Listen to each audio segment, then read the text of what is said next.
बताइए आपने ये डिस्कवर कैसे किया कि पेन का बेस्ट सोल्यूशन सीबीडी है?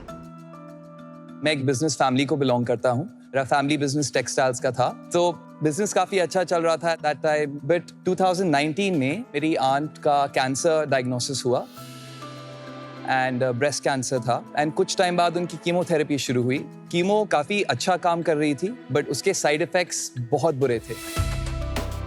उनका वेट लॉस बहुत हो गया था और सबसे ज्यादा पेन, उनको काफी पेन हो रहा था। तब हमारी फैमिली ने डिसाइड किया हर्बल मेडिकेशंस की तरफ we'll turn, and that's the first time I came across cannabinoids. काफी शॉर्ट ड्यूरेशन में after administering the CBD oil we started to see positive changes. उनको भूख बेटर लगने लगी, शी वाज स्लीपिंग बेटर, उनके pain में एक मार्क्ड इंप्रूवमेंट था। मैं बात कर रहा हूँ 7 से 10 दिन के अंदर अंदर। और ये कहाँ से लाए थे आप? प्लेन में someone traveled down from the UK. But it's not allowed ना? Of course it's allowed. India में जो एनडीपीएस एक्ट है, which is narcotic drug psychotropical substances, Correct. जहाँ cannabis is a grey area. So it would be really nice अगर आप सबको educate करें about a what are the laws of NDPS, and secondly what is okay to do and that's why you did it, and what's not okay to do. NDPS Act 1985 में आई, right? और उस act में ये लिखा है not all parts of the cannabis plant have been prohibited और banned, right? तो cannabis का जो फ्लावर होता है, जो बड होता है, वो एक नार्कोटिक सब्सटेंस आइडेंटिफाई हुआ है। बाकी जो पार्ट्स है प्लांट के, they have multiple uses, right? Bud में ज्यादातर THC होता है, इसलिए बड को नार्कोटिक सब्सटेंस बनाया गया। लीव्स में THC नहीं होता, कम होता है वो।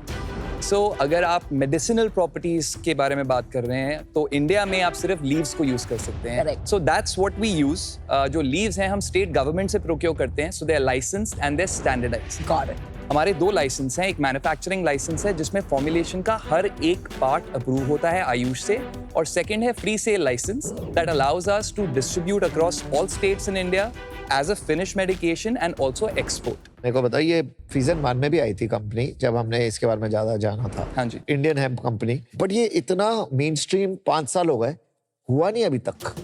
Intas has gotten into it, Cipla has gotten into it, so Big Pharma is also entering, and it's entered in the pain segment itself, which I have been mastering rather for the past 4 years. तो आपने इसको खुद main stream क्यों नहीं बना दिया इनके घुसने से पहले? Until you know what you want to do, you remain small. And that's exactly what we did. Today, in the past 1 year, we have grown 16.5x in the past 18 months. Very nice. आज हम industry के forefront पे हैं with the fastest growing company. बन सकते हो बड़े? बिल्कुल sir. Today we are sitting at an ARR of 9 crores. We were at 0.5 crores in April 24.